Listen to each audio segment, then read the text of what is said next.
Hello guys, welcome to the burning study. देखिए, आज हम मैथमेटिक्स में और रीजनिंग में एसएससी सीएचएसएल में पूरे 100 में से 100 मार्क्स कैसे लेके आ सकते हैं उसके बारे में हम बात करेंगे। तो सबसे पहले तो मैं आपको मेरा खुद का स्क्रीनशॉट दिखा देता हूं कि भाई मेरे मार्क्स कितने आए थे। देखिए, मैंने कुछ ज्यादा कुछ किया नहीं था। ये 2019 की बात है। 2019 का जो अभी हाल ही में एग्जाम हुआ था ना, अक्टूबर में, अक्टूबर 2020 में जो एग्जाम हुआ था उसकी बात है ये। और ये आप देख सकते हो, ये मेरे मैथमेटिक्स में 50 आउट ऑफ 50 है और रीजनिंग में भी 50 आउट ऑफ 50 है। ये मेरे मार्क्स कैसे आए भाई, मैं आपको पूरा डिस्कशन करूंगा कि मेरे कैसे आए। मैं कोई देखिए कोई मैं मतलब मैं दिन रात तो मैंने बिल्कुल भी नहीं पढ़ाई की। पहले ही बता देता हूँ आपको, दिन रात मैंने बिल्कुल भी पढ़ाई नहीं की। बस सबसे पहले ये बताऊं, ये जो मार्क्स है ना मेरे क्यों आए। देखिए, मैंने सबसे पहले क्या किया, मैंने एक तो मेरी कैलकुलेशन को इंप्रूवमेंट किया।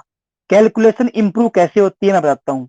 सबसे पहले भाई देखो, आपको ये बातें मैंने खुद अप्लाई की हुई हैं, तब मेरे जाके इतने अच्छे मार्क्स आ पाए हैं। तो मैं आपको सारी चीजें शेयर करूंगा कि आप लोग मैथमेटिक्स और रीजनिंग में फुल स्कोर कैसे लेके आ सकते हो। सबसे पहले मैं आपको एक बात बता रहा हूँ भाई, देखो, एटलीस्ट भाई एटलीस्ट कम से कम 30 तक 30 तक आपको टेबल याद होनी चाहिए। 30 तक। जिस बच्चे कई बच्चे सोचते हैं कि मैं एग्जाम में यार वैसे कर लूंगा, गुना करके कर लूंगा, कोई दिक्कत नहीं है, 2-4 सेकंड का फर्क पड़ता है। भाई बहुत फर्क पड़ता है। रियलिटी बता रहा हूँ, बहुत फर्क पड़ता है। तुम सोचते हो ना यार मुझे 20 तक आते हैं कोई दिक्कत नहीं है, मुझे 20 तक आते हैं कोई दिक्कत नहीं है। आप ये जो अगर आगे के इनकेस आएंगे, 2-3 किस्मों में आएंगे तो उसमें मैं मल्टीप्लाई कर लूंगा। भाई बहुत फर्क पड़ता है। 30 तक टेबल याद कर लो आप। पहली जो है मैं बता रहा हूँ, 30 तक टेबल याद होनी ही चाहिए। तुम्हारे पास एग्जाम का 1 महीना है, डेली एक टेबल याद कर लो। ठीक है, 30 दिनों में 30 तक टेबल याद हो जाएंगे तुम्हारी पक्की। दूसरी चीज सुनो, कम से कम 25 तक स्क्वायर याद करो। 25 तक स्क्वायर याद करो। ये तो मैं बेसिक चीजें बता रहा हूँ जो जरूरी है एग्जाम को 50 आउट ऑफ 50 नंबर लेने के लिए। 25 तक स्क्वायर आपको चाहिए ही चाहिए। ठीक है। अगर हम थर्ड अगर बात करें थर्ड अगर हम बात करें तो 20 तक आपको एटलीस्ट क्यूब भी याद होने चाहिए। 20 तक आपको क्यूब भी याद होने चाहिए। ठीक है। अगर हम फोर्थ अगर बात करें तो आपको ज्योमेट्री ज्योमेट्री और एलजेब्रा, ज्योमेट्री और एलजेब्रा और ट्रिगो ट्रिगो भाई इनके फॉर्मूले तो तुम्हें याद होने ही होने चाहिए। ठीक है, ज्योमेट्री एलजेब्रा ट्रिगो, फॉर्मूले याद करना कोई बड़ी बात नहीं है, तुम्हें रटने नहीं है। तुम्हें रटने नहीं है। देखो, ये चीजें है ना, तुम प्रैक्टिस करोगे ना, प्रैक्टिस करोगे तो तुम्हें अपने आप याद हो जाएंगी। ठीक है। ये चीजें तो कंपलसरी हैं जो तुम्हें एग्जाम में आनी चाहिए। ठीक है। ये अगर आती है ना, मेरी गारंटी है आप काफी कुछ आप अपने अपने खुद के अंदर है ना, अगर ऐसा लगेगा कि हाँ मुझे बहुत कुछ आता है, अगर तुम्हें ये चीज अभी आती है तो होगा क्या। देखो मैं बताता हूँ होगा क्या। तुम एग्जाम देने जाओगे, मैं भी एग्जाम देने गया था, आप भी एग्जाम देने जाओगे। भाई तुम्हें है ना, तुम लोगों को पूरे 50 क्वेश्चन आते हैं मैथ रीजनिंग के, और मुझे भी 50 क्वेश्चन आते हैं। ठीक है। बट तुम्हारी कैलकुलेशन थोड़ी वीक है, मतलब तुम्हें इतनी टेबल याद नहीं है, इतने स्क्वायर याद नहीं है, इतने क्यूब याद नहीं है, और मुझे ये सब कुछ याद है। तो हुआ क्या था, मैं मेरी बता रहा हूं, मैं एग्जाम देने गया था तो मेरे सब कुछ याद था। ठीक है। मैंने एग्जाम दिया, 60 मिनट का एग्जाम था। 60 मिनट का एग्जाम था। मैंने 52 या 51 मिनट में कर लिया था।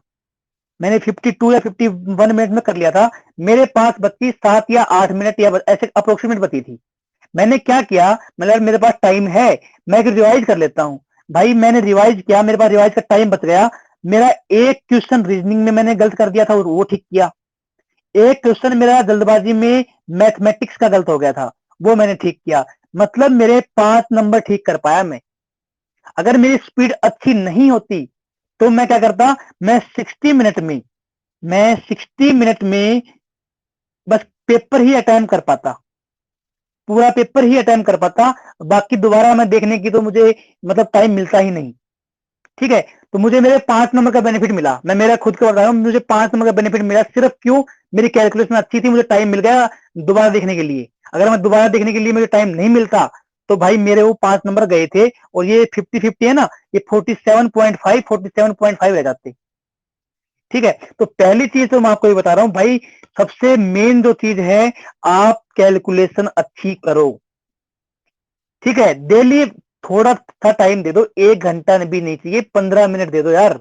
डेली 15 मिनट में आपको एक टेबल याद कर सकते हो। एक, अरे क्या है यार, आज तुम ये करो, आज आज 8 मार्च 9 मार्च है ना, आज से करो, आज से करो, आज तुमने 12 का तो स्क्वायर याद करो, 12 का ही क्यूब याद करो, और 12 की टेबल याद करो, 15 मिनट में तुम्हें याद हो जाएंगी। कल 13 का स्क्वायर याद करो, 13 का क्यूब करो, और 13 का टेबल याद करो। परसों 14 की स्क्वायर करो, 14 का क्यूब करो, और 14 का टेबल याद करो।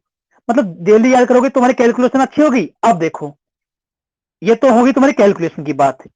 उसके अलावा अगर आप अब अगर आप बुक से पढ़ रहे हो तो कुछ दिनों के लिए बुक को रख दो भाई, कुछ दिनों के लिए रिक्वेस्ट है, आप बुक को रख दो। अब तुम्हारा एग्जाम का सिर्फ 1 महीना बचा है, 1 मंथ बचा है बस। 1 महीने में तुम्हें क्या करना है, या तो अगर तुम्हारे पास किरण की बुक है, ठीक है, किरण पब्लिकेशन की जो बुक है, या फिर तुम्हारे पास कोई भी बुक हो जिसमें प्रीवियस ईयर दे रखे हो, प्रीवियस ईयर, सिर्फ टायर 1, ध्यान रखना, सिर्फ टायर 1 का करना है, टायर 2 का नहीं करना है। इतना अच्छा पेपर नहीं आता है जितना तुम टायर 2 की तैयारी करो। सिर्फ टायर 1 करनी है तुम्हें, सिर्फ टायर 1। प्रीवियस ईयर पेपर किरण से पढ़ लो, या प्रीवियस ईयर क्वेश्चन पेपर उस कोई भी अदर बुक तुम्हारे पास में उससे कर लो। मैथमेटिक्स और रीजनिंग का डेली एक पेपर तो तुम्हें देना ही देना है। और तुम्हारी अगर जो तुमने पेपर दिया, पेपर के बाद में तुम्हें एनालिसिस करना है। कम से कम पेपर देने में तुम्हें टाइम नहीं लगेगा, पेपर तो आप 30 मिनट में कर लोगे, कोई बड़ी बात नहीं है। पर आपको 30 मिनट के बाद में 1 घंटा एनालिसिस में भी देना है कि तुम्हारी क्या गलतियां हुई हैं। ठीक है, गलती हुई है उसमें कैसे करना था उस क्वेश्चन को। ठीक है, तो अगली बार जो आए तो उसकी गलती ना कर पाओ। भाई प्रीवियस ईयर मैंने जो किया था वो बता रहा हूं मैं तुमको। प्रीवियस मैंने सबसे पहले मेरी कैलकुलेशन सुधारी, ठीक है, डेली टेबल याद करता था मैं।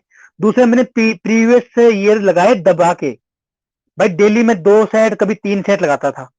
ठीक है, 2 सेट 3 सेट लगाता था, तब जाके मेरा इतना अच्छा स्कोर आ पाया है, मैथ में 50 और रीजनिंग में 50। और ये आराम से लेके आ सकते हो भाई, कोई बड़ी बात नहीं है। ठीक है, तो मैं यही कहूंगा, सिर्फ दिन का 2 सेट तो लगाओ आप प्रीवियस ईयर का। प्रीवियस ईयर का तुम्हारे पास में बुक नहीं है तो अगर किसी की टेक्स्ट बुक की या फिर ग्रेड अप वर्ड अप जो भी आपने किसी की ले रखी हो, मतलब टेक्स्ट सीरीज रखी हो, तो वहां से प्रीवियस ईयर कर लो। अदर पेपर मत उठाना, एसएससी के सिर्फ प्रीवियस ईयर उठाना। क्वेश्चंस रिपीट होते हैं, क्वेश्चन का पैटर्न रिपीट होता है। ठीक है, तो आप 50 में 50 नंबर आराम से लेके आ सकते हो। सेम पैटर्न पे क्वेश्चन पूछते हैं यार, इस पैटर्न में, इस क्वेश्चन में। अरे एक दिन एग्जाम होती है ना, 15 दिन एग्जाम होती है, आज वो क्वेश्चन पूछा है, 2 दिन बाद सेम क्वेश्चन पूछ लेते हैं यार ये लोग। अगर सेम क्वेश्चन नहीं पूछा ना तो डाटा चेंज करके पूछ लेते हैं। तुम सिर्फ 2 ही चीजें ध्यान दो भाई, बस एक तो कैलकुलेशन और दूसरा प्रीवियस ईयर। तुम्हारे पास 1 महीना है, बाकी टाइम जीएस पढ़ो और इंग्लिश पढ़ो, और सिर्फ मैथमेटिक्स और रीजनिंग के लिए सिर्फ प्रीवियस ईयर उठा लो बस। तुम्हारी मेरी गारंटी है भाई, तुम्हारे ये समझ लो 100 में से है ना, 100 में से अगर तुमने प्रीवियस पूरे कर लिए ना, अगर दिन के 2 सेट भी दिए, तुमने 60 दिन के प्रीवियस ईयर कर लिए 60 सेट, तो भाई 100 में से आप 95 के अराउंड नंबर ले आओगे आराम से। एक दो क्वेश्चन जो गलत होंगे ना वो तुम्हारी कैलकुलेशन की वजह से होंगे, जो मेरे हुए थे, बट मेरे पास टाइम था तो मैंने वापस कर लिए थे। अब तुम्हारे पास है, तुम कैसे कर सकते हो, है ना। भाई सबसे आसान चीज है, मैं तुम्हें बता रहा हूं, तुम्हारे पास टाइम अभी 1 महीना है, आराम से करो। बाकी अगर कोई डाउट लगे आपको तो कमेंट में जरूर बताना, मैं उसका भी सोल्यूशन आपको बता दूंगा। बाकी अगर वीडियो पसंद आए तो प्लीज लाइक करना और चैनल को सब्सक्राइब करना। बाकी ये जो वीडियो है ना, ये भाई मैं अभी आज शायद आज तो ना डाल पाऊं, मैं कल 10 तारीख को डाल दूंगा। ठीक है, क्योंकि डाउनलोड मेरे जनरेट होने में कुछ टाइम लगता है हमारे इसमें, तो बाकी मैं कल डाल दूंगा इस वीडियो को। बाकी आप लोगों के लिए यही है भाई, अच्छे से तैयारी करो, और जो जिस जिस पैटर्न पे बताया ना उससे करो। आप एग्जाम दे के आओगे ना तो खुद कमेंट करके बोलोगे भाई थैंक यू यार, तूने सही सही गाइड कर दिया। भाई मैं मेरा खुद का जो मेरा एक्सपीरियंस था ना, मैंने वो अनुभव किया आपके साथ में। बाकी आपकी मर्जी है, आपको करना है तो भाई आप, आपके हाथ में है, क्योंकि लाइफ आपकी है। मेरा मेरा सिर्फ सिर्फ मैं तो सिर्फ सजेशन दे सकता हूँ, बाकी करना तो आपको ही है भाई।